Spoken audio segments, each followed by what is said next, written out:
Hello. Hey, How are you? good. How are you? Good, good. It's nice to meet you. I'm Sarah Schultz. I'm Aleece. Nice to meet you. Yeah, you too. What a pretty background you have Oh, there. thanks. I was like looking around my apartment trying to find the best lighting, so hopefully this works. Yeah, I think it's great. Looks good from here. Um, Okay, great. yeah. So thanks for choosing our service. I'm excited to get to know you a little bit better and help you prepare. Nice. Thank you. Have you got an interview coming up? Tell me what we're prepping for. Yes, so I have two interviews coming up. The first one's actually this Friday. It's at Shenandoah University in Winchester, Virginia. Okay. And then the second one, I've actually already interviewed before at. It's Yale University. So that's next Thursday, and Okay. it'll be my second time interviewing there. So. Okay. Good. Did they tell you anything about the format that you could expect from that? A little bit. So the first one, luckily it's not MMI. I thought for a second it was. It's not. So that's great. But there's a group interview portion, and then there's one-on-one. And I actually spoke to a friend who had done it before. He said it's pretty relaxed, just about getting to know you.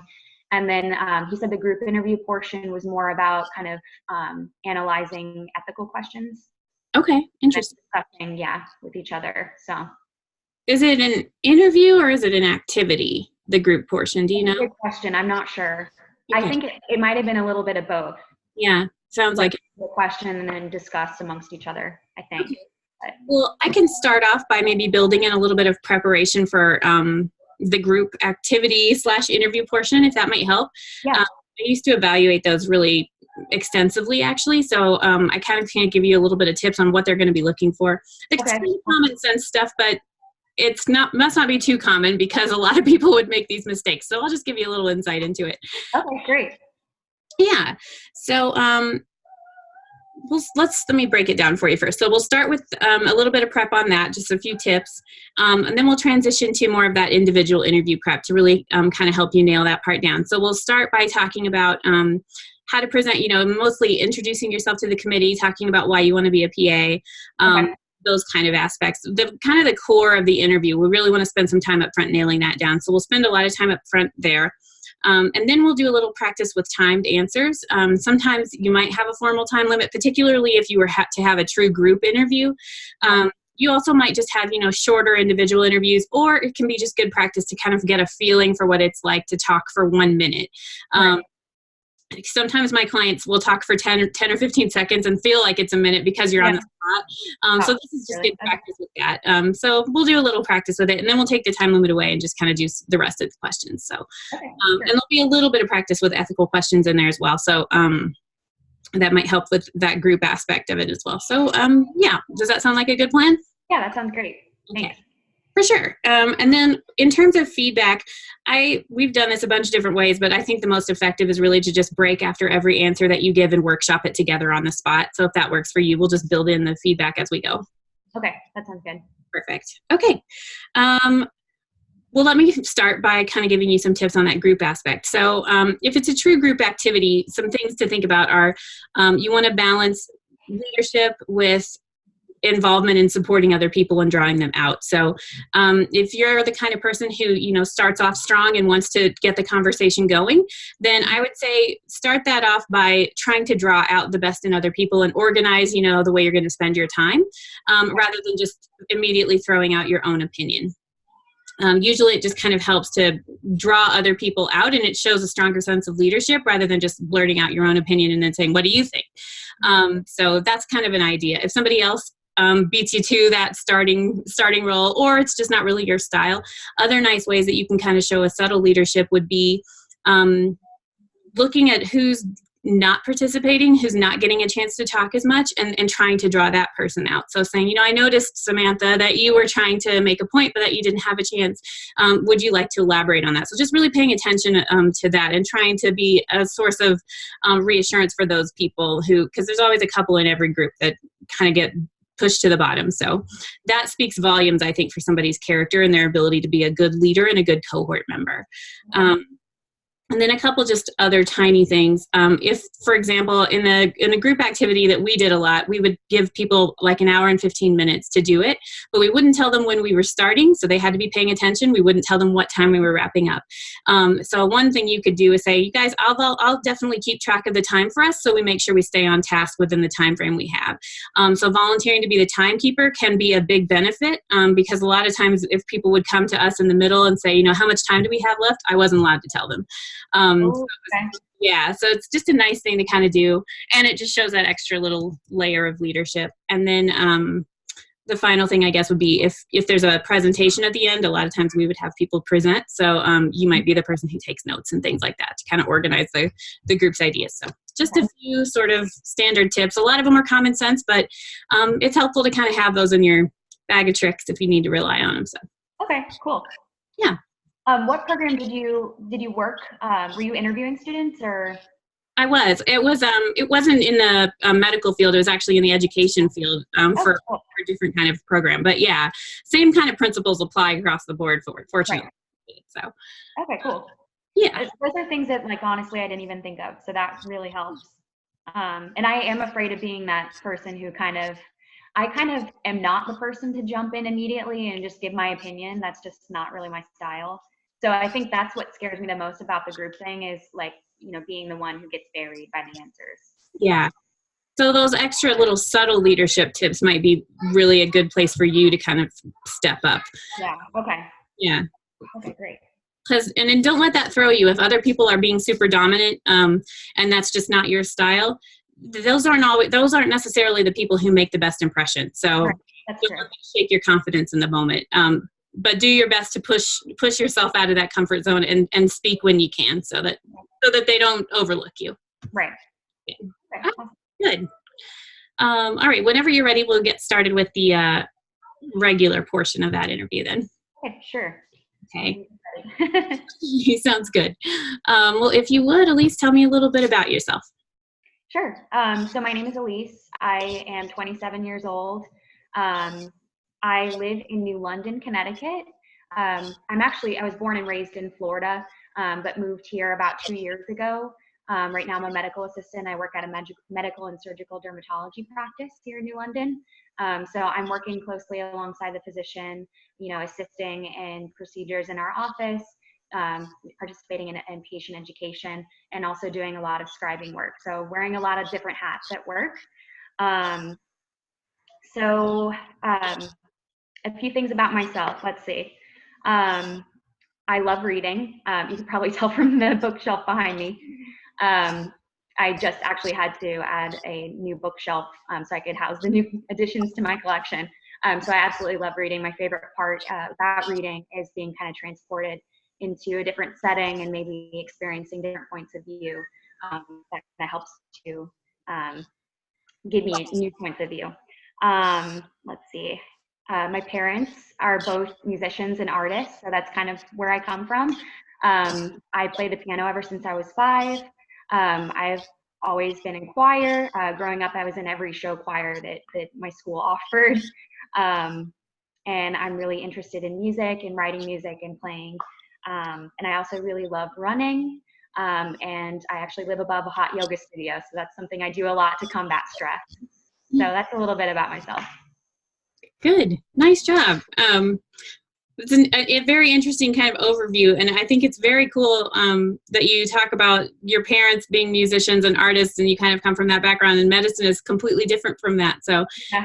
I guess if I were you, I might build off of that a little bit and just, use it as a springboard, because I think you could talk a little more about your interest in medicine and how it kind of got established and those kind of things, what you get from it, how it's rewarding to you. I think that would be an interesting kind of way of building in your background and then saying, so it's interesting that I've, chosen a different path. Although I'm still a creative person, the healthcare and the sciences is kind of where I'm leading. You give a little context about that too. So okay. And you talk about being a dermatology medical assistant. I know you've got other medical assistant positions too. So maybe just elaborate a tiny bit more on the skills you've gained, or what, how rewarding it is for you, what you enjoy most about, your role, and what's how it's pushing you toward becoming a PA. I never think it's a bad idea in this upfront answer to go ahead and just touch on briefly, the point of your being there for the whole day is really, to become a PA. So never be afraid to just say, and I'm so excited that I'm on this journey to become a PA, and I can't wait to tell you more about myself and learn about you, or something like that. Just kind of open it up a little bit like that. Okay. I actually couldn't remember in the middle of it if you had asked me a little bit about myself or why I wanted to be a PA. So I kind of panicked for a second. I was like, wait, am I telling you personal facts, or do I go into that? So I can mention like a little bit of both, even in the just tell me about yourself portion. Yeah, I think so, because it's the purpose of being there for the day, and I never think it hurts to kind of push it always back to being a PA. My clients probably get so tired of me saying it, but I'm always at the end of every answer, I'm like, go ahead, and if you can tie it back to why you want to be a PA or why you'll make a good PA student, feel free to do it, because it's good kind of to do it. You don't want to do it at every answer, but right. It's not a bad idea. Bring it back to the reason why I'm there. So, okay. All right, well, let's talk a little bit more about why specifically the PA profession is right for you. Okay. So I actually decided, I didn't know from the get-go that I wanted to be a PA. I kind of decided in a transition period after I'd already graduated.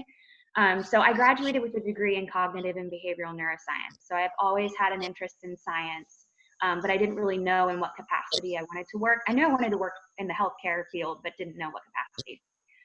So I actually have a few years of experience in sales and customer service. And actually the job that brought me to wanting to become a PA was actually a healthcare recruiting position.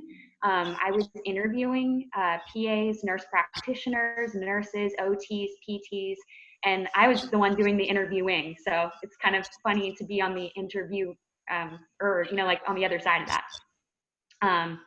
But basically I, was working in this little cubicle and listening to their stories about how rewarding it was to work hands-on with patients. And so that I knew that I wanted to get closer to that. So I actually picked up a position as a medical assistant at a pediatrics office. And that was the first time that I worked alongside two amazing PAs. And the thing that I noticed immediately was how happy they were with their profession. And that was one thing that stood out and was huge to me. So I had a lot of time to study kind of what they did, their role in the team, their ability to kind of work across several different fields, all of those things that are specific to the PA profession that I thought really meshed well with my personality. So yeah, that was the first time that I kind of realized all of those positive aspects of the PA profession. And then, so I made the decision in 2016, actually, that I wanted to become a PA and had to work full time and finish those prerequisites to become a PA. And, there are a few things along the way that I picked up through each job that I've had that kind of further affirm the fact that this is the right field for me. So I really like working in a team-based setting. I really like having that mentor, that position that I can kind of bounce ideas back off of. And a new thing actually that I realized that I'm passionate about, I went to Peru this summer and volunteered, and I realized how much of a need there is for a PA in that field that I was in. So I want to be a PA for all of those reasons that I explained before, but also I want to promote the PA profession itself and kind of be a part of kind of spearheading that development of the PA profession. Good. Nice job. You're a really nice, smooth communicator. I can actually kind of tell, now that you mention it, I can tell that you've done interviewing before because you are so smooth when you talk. And I think it's an interesting point that you make in terms of it kind of gets, at least it gets my attention as an interviewer, as somebody who does listen to people talk about medical professions all day long and how rewarding it is. Even I can't even look at a medical picture without being like, ugh. Even when I look at that, think, oh, I wish I could do something like this, because it's very intriguing. So yeah. That aspect of it comes across really clearly to me as a professional interviewer, but I think it'll resonate with other people too. So I think it's great to it shows, you're approachable. It builds in like a nice people-centered skill style. It kind of indicates that you'll be a good communicator, and you're showing that in your answer too. So it's working very well, I think. And then talking about working alongside those PAs, how they were happy with their profession, what you learned from that, and how it meshes with your personality is really nice as well. I guess if I were going to say anything to maybe tighten it up or strengthen it, I think that you might just focus a tiny bit more on the clinical aspect of providing that care to patients and the patient connection. I completely forgot to talk. I have like little bullet points, and I think I missed that one. No, I mean, it's a lot to cover, so don't feel bad. But I feel like that part was a little bit missing. So maybe just hit that part home a little bit more in terms of how the difference you want to make for patients and the clinical skills that you want to use while doing that. And I think it'll all come together a little bit better. Okay. Good. Tell me a little bit more about why the PA profession is right for you versus another type of role in healthcare, for example, nurse practitioner or physician. Okay. A big part of it is that I have a bachelor's in neuroscience, so it does make sense to kind of enter that master's degree program with the background that I already have. You know, I've spoken with nurse practitioners and PAs, and I understand that they perform a similar role. A lot of it has to do with the difference in education and the system in which you are taught throughout school. For me, the medical model was really big. I wanted to kind of work closely with MDs while I was in my graduate program, which seems to be more of an option that's offered through the PA profession. So I like the medical model, but I like that it still offers the kind of taking care of the patient holistically. So you still have that aspect. Let's see. This one's kind of stumping me a little bit, but I've spoken to so many nurse practitioners and understand the differences, but a lot of it is in education. So I think that is the main thing. Good. And then what about physician? Tell me a little bit about why you didn't decide to go that route. Yeah. So it was definitely a thought, but I kind of enjoy being more of a part of the team. I don't necessarily have to be the person, you know, the head honcho who makes the final decisions. But, you know, I do like a certain degree of autonomy. So the PA profession kind of gave me the ability to see patients on my own, but still have that mentor figure available to me if needed. So that was really the main thing. And then also, I kind of know what I wanted already. I've graduated a couple years ago. I'm ready to be out in the field. I don't feel like I necessarily need, you know, 8+ years of education and residency to get to the point where I want to be with patients. So the PA profession just made more sense for me personally. And I love the PAs that I met and talked to. So yeah, I think that part of it needs to come up more toward the front in that answer. Okay. When you talk about the distinction between medical doctors. So I feel like your whole answer makes great sense. I think it kind of was a question that made that nurse practitioner one especially is hard for people. This is a tough question to nail down. Yeah. You covered the bases very well, and you did so in a respectful manner, which is important to this question too.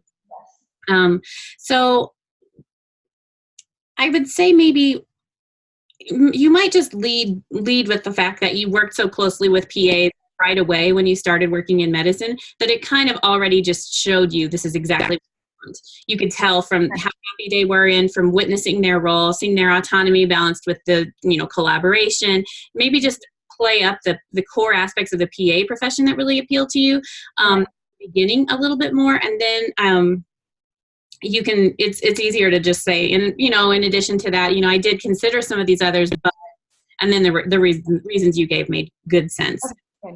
And I mentioned too, like one of the main things that I had noticed is that there was more of the patient-provider relationship. As I saw that more in the PA profession than I did with any MDs that I shadowed. So I forgot to mention that. I think that's a good point to make too. I was going to mention that. So you have to be careful when you talk about it, but you don't want to be too general and say, you know, PAs always have more time, but in many settings they do. And just talk about, and I think especially it's important to say something to the effect of, it's not that doctors don't want to spend the time with patients, they just have other demands on their time. Right. So you're not making a generalization about their character too. Okay, perfect. Good. Yeah. Overall though, I think it's great shape. When you say you don't have to be the leader, but you like that autonomy, I think that's fine too. I think you could balance it out a little bit more by saying, you know, while I can be a leader and I'm a good leader, I don't have to be the leader. I'm fine with also taking direction and being part of a supporting team, a supporting member of the team. So just so you don't downplay the fact that you can step into that leadership role if needed. Okay. If that makes sense. That's a lot of details to try to keep in your mind. So if it's, you know, if it doesn't occur to you in the moment, I think what you said was just fine. But because it's my job to give you extra feedback on how to make it. I appreciate it. When I said it, I was kind of afraid that could have been perceived as negative. So yeah, because you still have to exhibit a lot of leadership in this position, and I'm afraid they'd follow up with a different question about leadership, and I don't really want to go down that, you know, put them down that route. So anyway. Exactly. I think yeah, if you already kind of have that in your mind, then your instincts are strong. So yeah, just think about maybe how you can tweak it to bring the leadership role up just a little bit. Okay. Good. All right. Tell me a little bit about what you think you can contribute to a cohort of PA students. Okay. So the program that I'm actually interviewing for really promotes a strong collaborative environment in which students are very supportive of each other. I kind of foster this idea in my current workplace. You know, I think for a team to work smoothly and to benefit ultimately the patient, everybody must be supportive of each other, understand their roles, work with each other, you know, kind of bring out the best in each other. So in terms of in the cohort, you know, I might be able to understand my strengths and weaknesses as a student and maybe help others who are struggling in certain areas that maybe I'm better at, and then also coming to my cohort members and asking for their help. So kind of leaning on each other and building off of each other's strengths would be the main thing. And then just maintaining a positive environment where it's not all about being competitive. Ultimately, these people are going to be my coworkers and my peers. And so I want to have a positive relationship. And I think it's a better experience that way anyways, to rely on each other and to build each other up as a team and practicing to become the best PA that I can be. Nice. I think that's great. I feel like you're touching on the important aspects, you know, and I like that you drew from your professional experience as well to show that you've got experience kind of maintaining that team focus and that you're going to bring that into the cohort. So that all makes great sense. I would say if you wanted to build in maybe a couple of just power, I don't like the phrase power words, but words that show you taking some initiative, I guess you could always like, you know, I'd also be excited to start some study groups or organize some activities to know each other outside. So it just kind of takes that leadership focus to the next level by using those words. So something, but other than that, I think you're in great shape, and definitely emphasizing that not competitive, the non-competitive aspect, but really the collaborative approach is great. So good job. Okay. Awesome. All right. Want to try some timed questions? Sure. Okay. I don't have like I guess I do have a clock here on my computer I can look at for 1 minute. So it's okay. I'll keep track of it for you. Okay. So I'll start timing when you start talking. So feel free to take a second or two if you need time to think your answer over. Don't get rushed. And then when you hit 60 seconds, I'll raise my hand like this, just to let you know. We're not going to do like a hard stop or anything because you don't, that we know of, have this time crunch to worry about. So go ahead and wrap it up if you're still going. It's fine. Okay. All right. Tell me what you feel is the most important factor in the PA-MD relationship. Okay. So I think first and foremost, it's important that the PA and the physician both know their role. I was kind of researching so in the state of Virginia, where the school is that I'm interviewing at, the physician actually lays out in a practice agreement the roles and responsibilities of the PA, you know, what they're allowed to do and also what they're allowed to prescribe. So that kind of lays out that information. But I think ultimately knowing your role and being able to collaborate with each other, I'm totally like blanking out right now. You're doing. I would have to stop there at that point because sometimes I just get nervous and then I start like thinking about what I'm saying and then I like stop thinking about the process. No, I feel you there. Yeah, so I'm honestly in real life I'd probably stop right there. Okay. All right. Well, so you had But it would have been a little bit too short, I think. yeah, I think ways to add some detail to that, but the crux of what you're saying is awesome. So you're really saying basically knowing your role, outlining clear expectations so that you're on the same page. So it kind of goes back to communication and establishing trust as well. So maybe and respectful practicing. I think those are things that you could maybe build into that answer just a little bit. So maybe just think about, I think knowing your role and having a clearly defined role is a great aspect. It makes perfect sense. So maybe just talk about how you would go about bolstering that on top of the agreement, the practice agreement. So saying, keeping open lines of communication, making sure that there's a strong feeling of respect between both people so that you don't feel self-conscious asking questions. You feel open to asking questions and you just become a better leader and a better not learner, but a better medical provider because you'll be constantly learning. Maybe just kind of talking about that too and how that'll ultimately build trust and make you a sharper team, something. Yeah, you're on the right track with it. So. It's just like nerves get me sometimes. So it's so common. And, if that happens to you in an interview, I think you could have stopped right there and it was a little too short. I would have been looking for more detail, but the core of the answer was good. Okay. And if you also need to just regroup and say, oh, I lost my train of thought, I might need a minute. That's okay to do that too. I mean, everybody's human, so. Okay. Yeah. All right. So the next question, Steven, the PA that I work with, told me he was asked this at every PA school interview. So we definitely want to practice this one. Okay.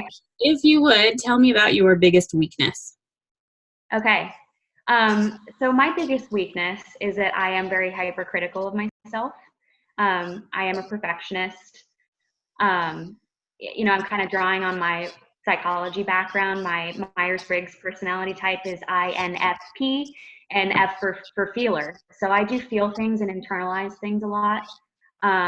So it's been hard, if I receive personal criticism or criticism of my work, sometimes I do internalize it and it sticks with me and it's hard to overcome it. But the more that I experience those things, the more errors I make. I mean, everybody's human, so there are going to be errors made, but it's about how do I deal with that and how do I overcome that. So I'm kind of developing ways to kind of put myself out there more to kind of combat that. A strength though that I think stems from that is I don't think that I show it outwardly. I'm able to maintain professionalism, and especially in times of conflict, I'm great. Okay. At just maintaining composure. So good. It's nice. I feel like you're doing well with this. I wanted to tell you. So I'm an INFJ. So similar. Okay. Yeah, I love the personality types. It's fascinating to me, and it's so crazy how spot on they are sometimes. I know. It's really interesting. So here's the only issue I would say people are going to have with this answer. Perfectionism tends to be one of those answers that interviewers are like, nah, not a real weakness, even though it totally is a real weakness if you have this problem. But a lot of times interviewers are trained to be like, you're trying to pass off a strength. I'm too good at everything. A weakness. So I would say, or I work so hard, those kind of things. Yeah. It comes across as more of a strength in disguise. So I think if you just focused on being hypercritical of yourself, just perfectionism. Okay. Okay. Because it does come through as a real weakness when you're talking about it. I think the only thing that maybe I would say maybe just be a little bit more specific as to how it affects you so that the weakness part of it comes through. And then when you're talking about, you've developed ways to combat it, I would also build in some of those specifics too, because I know you're limited to the time frame, the time constraints here, but I think they might expect to kind of see that the weakness come through a little bit more. So does it affect you in terms of, your confidence, your ability to kind of move forward or make a decision or trust your gut? How is it? And whatever it is that you say, I would say, I'm definitely, working on it. I'm improving. I have these tools, and it never comes into play in terms of patient care or something like that. So make sure you kind of mitigate any concerns it would raise in your ability to provide good care with patients or trust your ability to provide good care. Right. This is a hard one to think about because there are a lot of things that I just don't want them to misinterpret it as like not providing, good patient care, interfering with my decision making. do you have any other ideas for, I mean, I know it's highly personalized, so it's hard, but Yeah.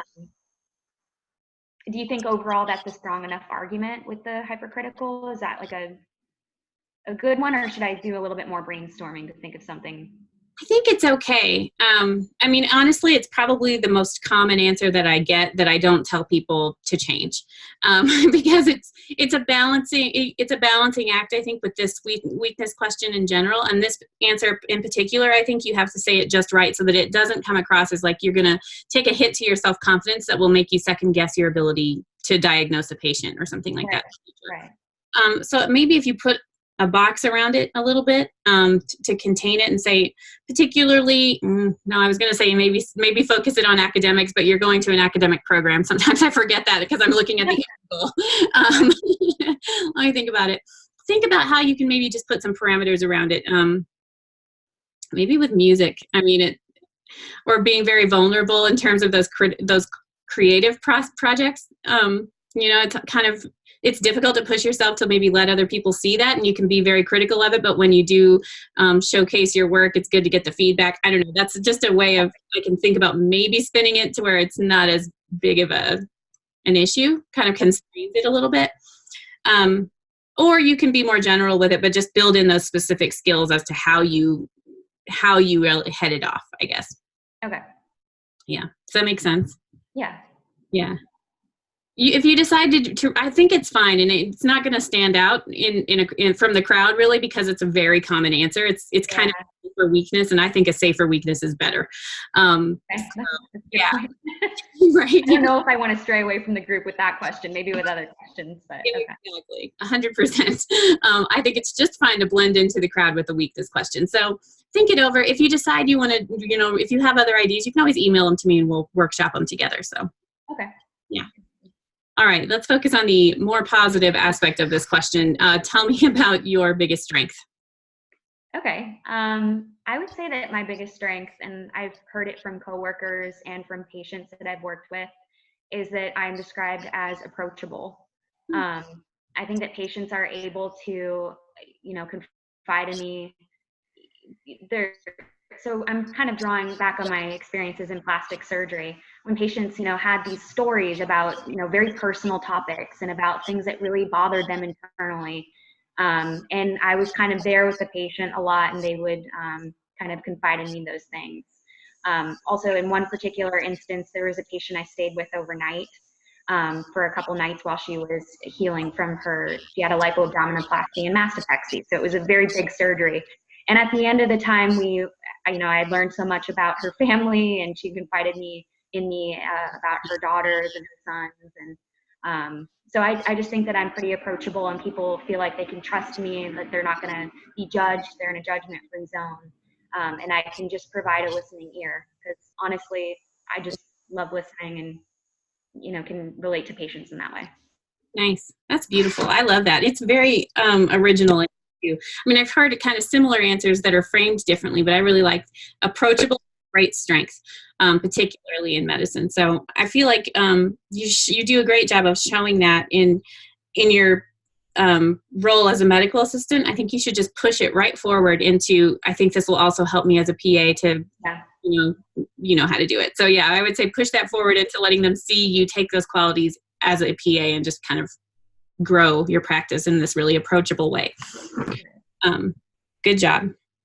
One thing too, I would say with that, when you're dealing with plastic surgery, I think a lot of times those patients they're judging themselves for having this elective procedure done. So being able to provide sort of a non-biased approach to that patient and reassurance, is a nice approach as well, I think. So it's kind of, you might, if you wanted to kind of take it there, you could say, those patients can be hard on themselves because they're having an elective procedure. And so, you might think about that. I've had friends who had that done and they struggled a lot with Yeah, people do struggle a lot. So it was a lot of talking to people who were feeling that way. So. Yeah. So if you can do that in a way that's reassuring and non-judgmental, I think it's, maybe a valid point to make. Do something, because you kind of were already going there, but not quite as nail on the head with it as maybe you could be if you wanted to. Right. Okay. Cool. All right. Let's talk about the support system that you'll rely on during PA school. All right. So I'm very lucky to have a great group of friends and family members who I know will always be there for me and who have been through this process already with me the past 3 years as I've decided to become a PA. And I know that they'll be there for me, you know, as I continue on this journey. And I understand the challenge that I'm about to take on, and the rigorousness of the program, and especially in the didactic year and beyond, and even when I'm a PA, you know, practicing in the field. So I think I really will draw on those close friends and family members as support.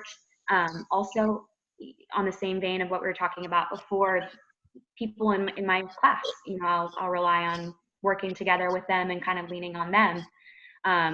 I was actually watching a video on Shenandoah's website about how they kind of had potlucks together and would organize little groups together. So that could be something that I could do kind of to bring together the cohort and have that support system, because it is important to have people to rely on and a support system as you're going through the PA program. So. Perfect answer. So I would say this is a newer question for me, but I've probably asked it about 100 times now. And I think that about 90% of people will just touch on the family support and the friend support. And only about 10% of the people will bring that forward into the cohort and talk about, you know, how important it is to build that support system with people who are going through the same thing that you will be. So your answer is automatically just going to be right in the top 10% of those answers, because you did that on your own. Way to go. All right, let's do one last timed question and then we'll build in some other stuff. Tell me one thing about you that I won't find anywhere in your application. Okay. So I actually prepped for this. I'll tell you afterwards. So let's see. One thing that I don't have on my resume is when I worked in plastic surgery, the physician that I worked for and his father were both team physicians for the Tampa Bay Buccaneers. So we had a lot of high-profile football players and athletes come into our office, and they actually provided internal care for those patients. So that kind of expanded my knowledge past plastic surgery, and I was able to see kind of how he interacted with and provided this primary care services to patients. So that was kind of interesting. And I'm totally forgetting, I prepared for this and I'm forgetting the answer. I would have stopped there. Oh, I was going to mention the other thing was how I worked with, I stayed overnight with a patient several nights. Yeah. And provided post-operative care with her, administering medications, you know, draining her JP bulbs, doing hands-on work with her, helping her to eat, to go to the bathroom, to shower. So yeah, good. I would have done one or the other, but I don't know which one would have been better. I don't want it. So the program that I'm applying to focuses on, you know, patients who are in like underserved areas. So I didn't know if I should mention the high profile football thing. Right. It's interesting. That's a good, I like the kind of the spin you put on it was, you know, you built your knowledge of primary care. So you might focus on that to just kind of elaborate on that a little bit more, or kind of downplay the athletes and that part of it and focus more on what you learned about primary care. Okay. Yeah, but I only say that because you already talked about staying overnight with that patient. So you didn't get into the skills thoroughly, but you talked about, you know, the fact that you did that. So I don't know, one or the other. I think either one would be fine. I think you have to be, honestly, I feel like just the fact that you're mindful of, you know, you don't want to be up, you know, playing the upscale side of it too much, it shows that you'll balance it out really well. Just the fact that you even thought of that probably shows that you'll tailor your answer correctly. So either way you go. Okay. There was another thing too that I had kind of thought about, and I didn't even mention it, but I also worked as a wellness coach at the YMCA, and I didn't have any room to put that on my application. So I don't know if that would be a good thing to talk about, because I kind of formulated workout plans and eating plans and worked one-on-one with people in that job. Yeah. So that's another thing. That could be great, especially if you can you connect that to underserved populations at all? Like, was there a... I mean, it was all members of the community. So, but I mean, they had to afford a YMCA membership, I guess. Yeah. Unless, I think they did have programs for people who couldn't afford it. So that could be a good segue. Yeah, they usually do. So I think maybe just build that in. That could be a nice, strong focus, and it kind of shows you in taking initiative as well and being somebody who develops something or while supporting people through this interesting journey. Really, there are 3 solid answers. I don't think you can go any of them. So yeah, you'll be fine. That one may be better geared toward the underserved population part. Okay. Yeah. The Tampa Bay Buccaneers. So I lived in Chicago for 10 years. And when I was there, our coach was fired on a winning season, Lovie Smith, but he went to Tampa Bay. I don't know if he was there while you were there, but yeah, they fired him after a year too, but that's okay. I thought, so anyways, it's cool to me. Okay. That is completely beside the point, but I was a little starstruck when you said that. Interesting. Fun fact. All right, good job on the timed questions. You're really good at putting in solid details in a very tight space and focusing on, I think, the appropriate things for the answer. So I think you're going to be in great shape with that. If you get caught, in kind of that deer in the headlights moment, push yourself to go forward with it. Just give yourself a second, even if you have to kind of bring that elephant into the room and say, I just lost my train of thought. Okay, that's a good point. I mean, I think that they would like that I was being genuine and with it. So okay. 100%. Yeah, I always tell people, like, if there's something that you're worried about, if it's like this big thing that's blocking you, go ahead and just bring it out into the open.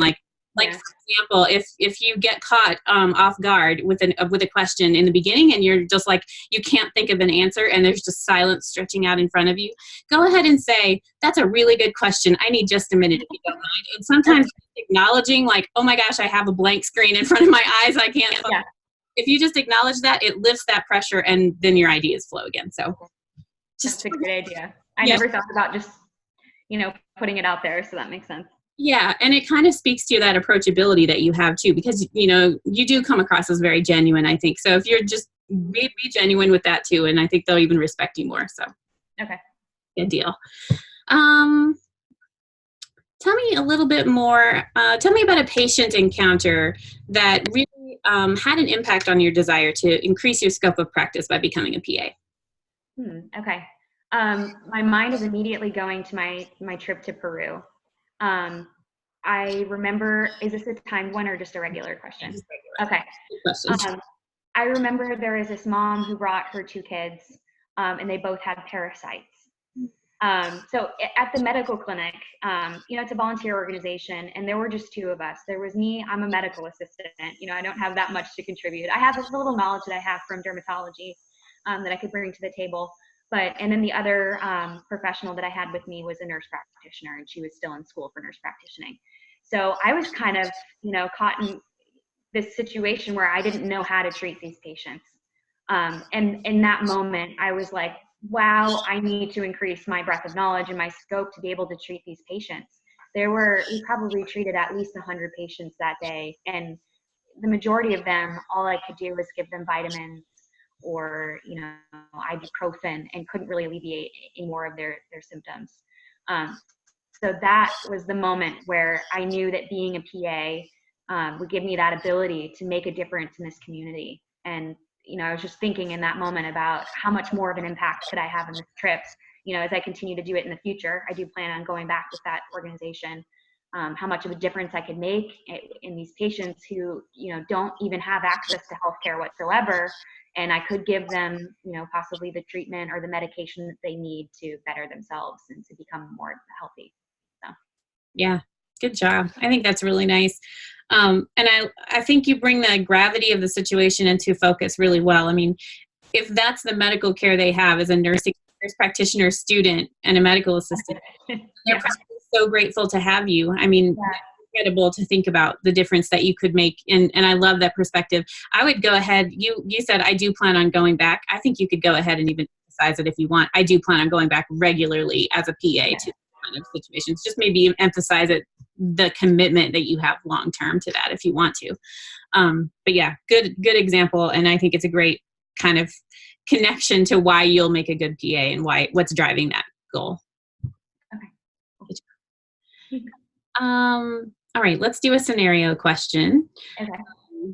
So in this scenario, you are a PA and your patient has been diagnosed with HIV, but they are hesitant to tell their partner about this new diagnosis. How would you approach that situation? Okay.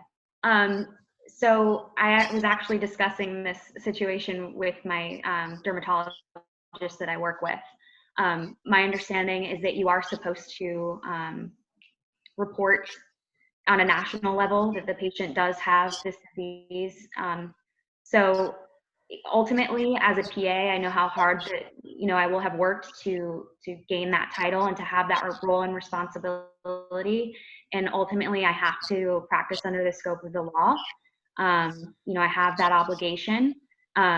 Also, I have to have the patient's best interest in mind. So I'd have to kind of look at the situation that the patient is in, and practice, you know, exercising the law, but also looking at the patient as a whole and what's going on with them.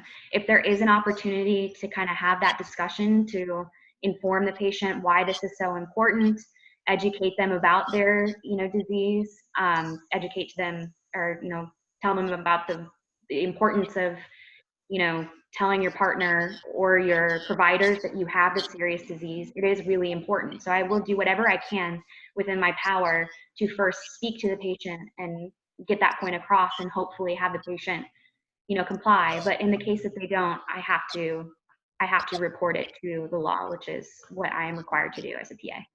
Mm-hmm. Good. I think you're very much on the right track with it. A couple of the details are maybe a little bit off, but I'll help you with that. So you're right. I mean, everything you're saying is correct. So I feel like what's missing from it is a couple things. When you tell the patient, you know, you have to report it, you would want to make it clear that by reporting that, there's going to be consequences that their partner is likely going to find out. So I think that's the piece that's missing a little bit. So how that shakes out for you is, you said you'd have to report it on a national level. So that's not totally accurate, but I'll tell you how it goes. So it's a federal mandate from the CDC that all providers would report these individuals' diagnosis to the state health department. And then the health department, so it's a federal mandate, but you report it to the state. Okay. And it's so close, nobody's going to penalize you for that. But just because it's my job to tell you how it works. Mm-hmm. And then the state, in most cases, it varies from state to state how they handle that information, but most of the time they'll reach out to that individual, get a list of their sexual partners, and report it to those partners directly. So you'd kind of want to make that clear to your patient a little bit more, I think, to bring that into focus, that, you know, you're not going to betray their confidence directly with their partner, but someone is going to be notifying the partner that they've been exposed, and so they would probably want to take a role more actively in explaining that to their partner and helping their partner kind of process that information. So, right. Okay. But I think you did a good job in terms of just explaining the approach that you would take with a patient as well, and why it's important to educate them and that kind of thing. So I feel like anytime you get a question that's sort of a scenario that starts with, you know, in this scenario, you're a PA, no matter what comes after, which is important to consider what comes after, but don't forget to build in aspects of who you will be as a PA. So let them see that compassion, let them see how you're going to listen and show support to the patient, and educate the patient on the disease and how it's going to affect them, as well as how it's communicated or how it's spread, so that they understand why it's important. Maybe they don't even realize, you know, how it's transferred. So okay, just a few extra details there I think would be good. But always be mindful that you're balancing, you know, how do I show them what kind of PA I'll be with how do I actually answer the details of this question. I think you did that, but you could maybe even push it a little bit further. Okay.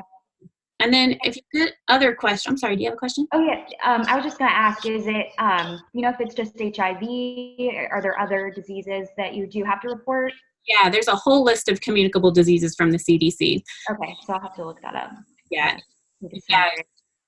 Okay. Mostly STIs, but I mean, a lot of other things like that too. So, yeah, good question. Some other tips, I think you are definitely on track in terms of following procedures, following the law. So that was awesome. I think if you get a question that's similar and you're like, there's probably something very specific that they're looking for with this, and I just don't know what, because you can't know everything. If you get something like that, I think you're in the right track to just say something like, you know, I would definitely make sure it's following the laws in the state I'm practicing in. I would touch base with my collaborating physician and say, hey, I've never really encountered this. How else can I best serve the patient and make sure I'm following the proper protocol? So you could use kind of a general language that acknowledges, you know, other responsibilities without actually knowing how those responsibilities shake out if you need it. So it did trip me up a little bit because I don't know the exact law. So I knew that there was a national thing involved, but I don't want to elaborate too much on it if I don't know the actual policy. So that Exactly. makes sense. The way you framed it was fine. I mean, I think that people would recognize what you want to just show is that you understand what's at stake for the patient, and also that there is some reporting responsibility. Okay. Good deal. Let's talk about conflict. Tell me about a time you had a disagreement with a coworker, and if you would just outline your role and how the situation resolved. Sure. So this past year, I work alongside another medical assistant at my dermatological practice. And when I kind of came into the picture, this other MA that I was working with was the lead MA. I'd been there for several years. And so as I was coming in and was kind of learning how to, I'm sorry, the train outside is going off. As I was learning, under the physician, as I was trying to pick up on the different diagnoses and morphologies, there's a lot to learn. And so I would kind of step in the room with the patient anytime I had the chance. And I didn't mean to, and I didn't realize this, but I was actually trailing the physician into every room and then not giving her enough time with the physician, not splitting, the responsibilities equally. And I kind of noticed that there was something off. She was a little bit less friendly with me, so I knew something was going on. I'm not the type of person who avoids conflicts. I like to always approach them, as they're forming, because the more that you ignore a problem, just the bigger it's going to snowball. So I went up to her and I asked her, is everything okay? How am I doing? I asked for feedback from her because I respect her in her role as the lead MA. And I want to work smoothly as a team, because when the team works smoothly, ultimately it's the patient who's reaping the benefits of the team. If there's any disjoint in the team, it's going to be the patient who suffers. So she did tell me, I think you're following Dr. Miller into every room, and I'm just not having as much opportunity to describe, and I'm kind of stuck doing only the administrative duties. And I heard those concerns, and I apologized. I'm so sorry, I didn't mean to, I'm trying to learn. And it wasn't in a way of saying I wasn't responsible. I'm always the first to admit my mistakes. I have no problem with doing that. And then we kind of worked together a plan. I said, hey, let's be more open about communicating. Why don't you tell me, how do we want to break this up? So we kind of managed it so that she would do scribing in the morning, I would do scribing in the afternoon. We'd split up the administrative duties between the two of us, and things worked so much smoothly after that. And still to this day, we just have our own roles and our own responsibilities, and things are running more smoothly than they were initially. And we both have more respect for each other out of the whole thing. So it ended up working well. Nice job. I think that's a perfect answer to that question. It's patient-centered in terms of, kind of why it matters so much. You address a great quality and building that in by saying, I'm always open to conflict, or I don't avoid it. I like not open to it, but you address it. Yeah, it's there. Yeah. Supporting it, but yeah, exactly.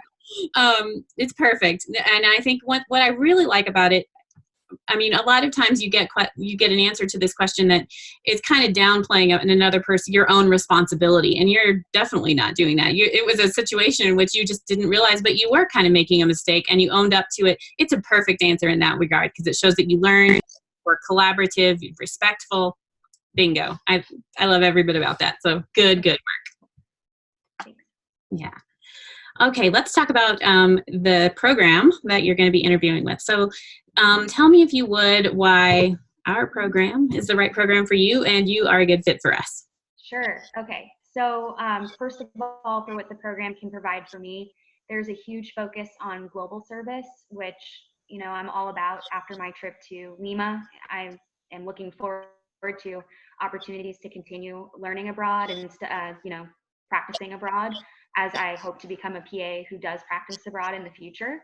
So there are several programs that are offered through Shenandoah. There's the Global Leader Service opportunities, and then there's Global Experiential Learning, both opportunities where you can kind of go abroad for experiences in learning. There's one program where you actually go to the World Health Organization meeting in Switzerland. So I think that that's really cool to be a part of the process of changing the laws as a PA. So that's really interesting and something that I think the program provides for me.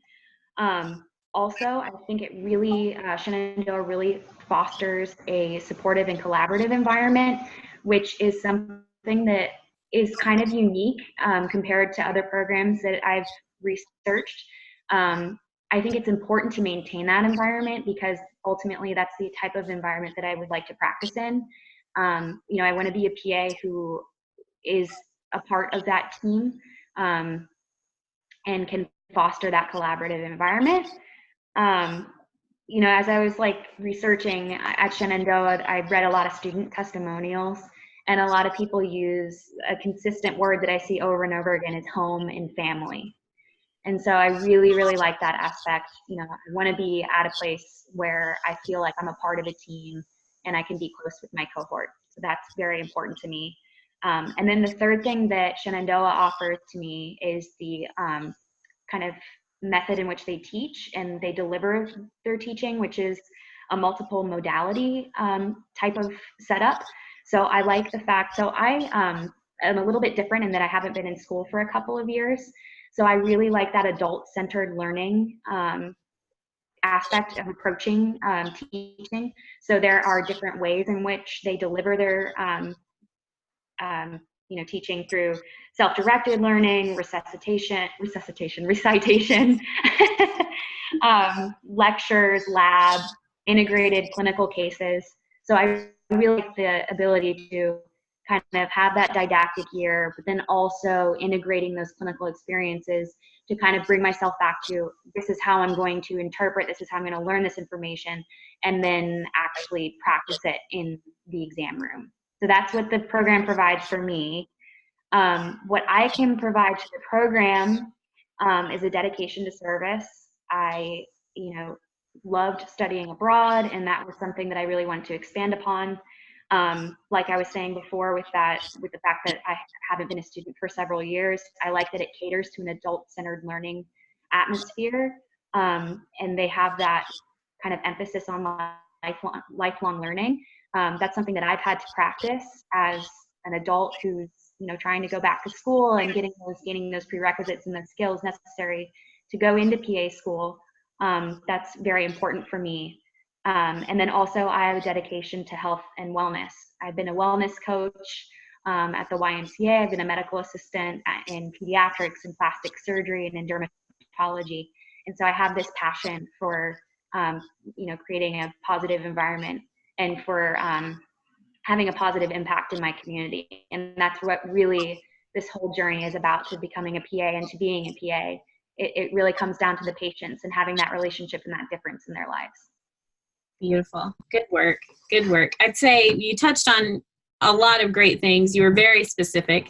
The only thing I would say maybe downplay is, and it could be because I'm not familiar with the idea of adult-centered learning, but you mentioned a few different times in that answer, you've been out of school for a while. So we don't want to give the impression that you're doubting your ability to handle it. So you might focus on what they're doing and maybe just leave that line out, like I've been out of school for a while. Maybe just focus on what you like about that teaching modality and kind of downplay the other aspect of it. Okay. Because I think it could introduce a little bit of doubt in their minds because you've mentioned it once. And then when you talk about the dedication to service, you do a great job of talking about the global service. I build in what they're doing in their own community too, just to kind of give them the impression, you're here for that community as well. You want to make a difference. So, but I think it was really, really nice. And I love the ending of that. It was so positive and so forward thinking. It was beautiful. Thanks. Good job. How are you feeling now that we're done? You did an amazing job. Oh, thanks. I'm still nervous, but it's nice having feedback because I didn't get in last year. And I actually just mentioned Shenandoah in this interview, but I'm also interviewing at another school. But I didn't get in. So I didn't have that feedback before. So I'm not really sure what the reasoning was why I didn't get accepted. But I mean, there's just so many amazing applicants, and it's just about in my head trying to figure out, how am I going to stand out, but still be myself. I think that I just need to be myself. And I'm not sure if I was completely genuine last year because I was trying to kind of wear that hat that they wanted me to. And I think I overthink things a lot. So, but I feel a little bit more confident now that I have feedback. Good. Well, I really hope you do feel confident, because I think you do come across really professionally, very genuinely as well.